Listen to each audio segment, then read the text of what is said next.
Hospital Porter's pride and dignity stop the New World Order. Welcome to HPANWO TV. And just look where I am today.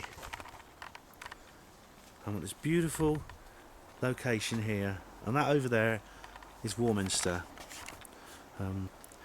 That hill actually is Elm Hill. There's a golf course up there, and beyond that is the famous Cradle Hill, which is the site about 40 years ago of a massive number of UFO sightings.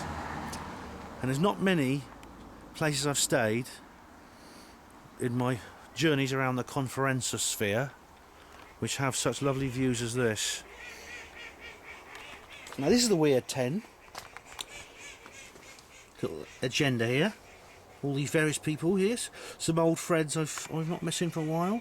There's Nick Pope, Brian Allen, Ross Hemsworth, Malcolm Robinson, they were all there.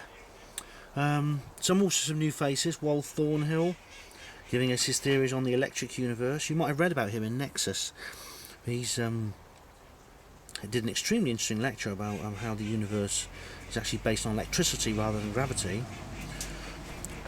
What interested me about this particular event was that it was partly sceptical.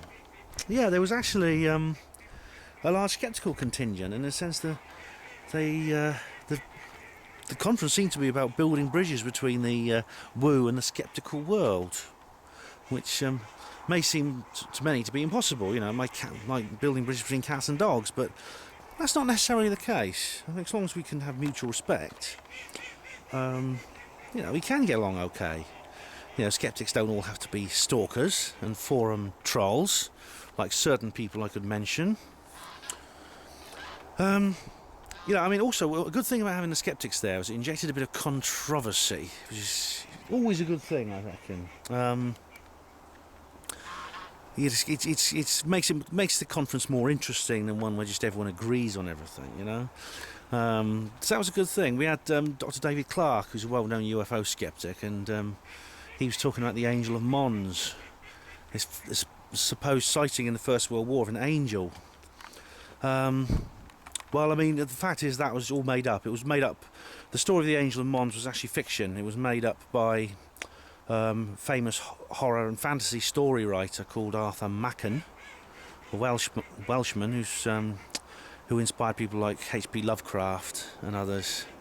Very famous writer at the time. He was a newspaper columnist, and he made up stirring stories to try and motivate the public who were losing millions of their loved ones abroad. But it got out of hand, and it became a factoid and myth and legend, and it took over from there. I think what David Clarke's point was, that many UFO stories like Roswell are the same.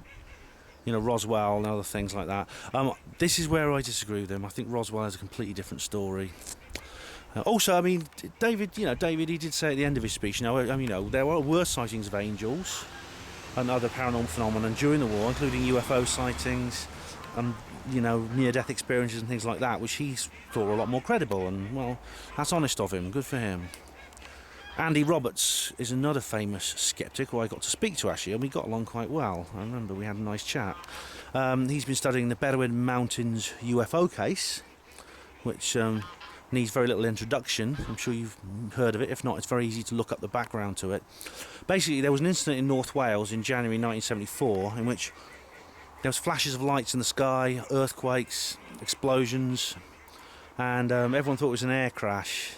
And basically some people from nearby towns took off into the mountains to try and locate what they thought was a crashed aircraft. And one group came from the village of Llandrillo and went up directly into the hills. Another lady came from Llanderfel by car, called Pat Evans, who was a nurse.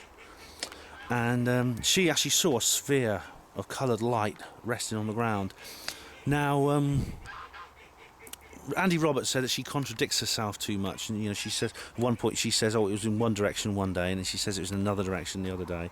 He makes some valid points. I understand his reasoning, but of course there's always other sides to the story. I mean, it's good actually to hear the sceptical point of view, which is why I attend skeptics in a pub and things like that. Not only am I interested in skeptics as a kind of psychological phenomenon, as much as they are interested in us, as some of them study us, I study them. But also, it keeps you on your toes. allows you to get a more balanced view of any phenomenon you look at, and makes it less likely you'll make mistakes. You don't have to agree with a sceptical perspective. You just have to be aware that some things we can be wrong about, and then often it's the skeptics who expose fraud and fallacy, which is fair enough. I just think they sometimes say things are fraudulent and fallacious when they're not. I think, ghosts, UFOs, things like that, they do exist, and I don't buy the idea that they don't. Very, very good conference all in all. I'm sorry this hasn't been a more detailed report. I just haven't had the energy basically to sort all this stuff out. But I mean, I'm going to do a full report on next week's conference in Bath, the ARC convention, and so stand by for that. Just 1 week to go. Thank you for watching HPANWO TV. Hospital Porters' Pride and Dignity, stop the New World Order.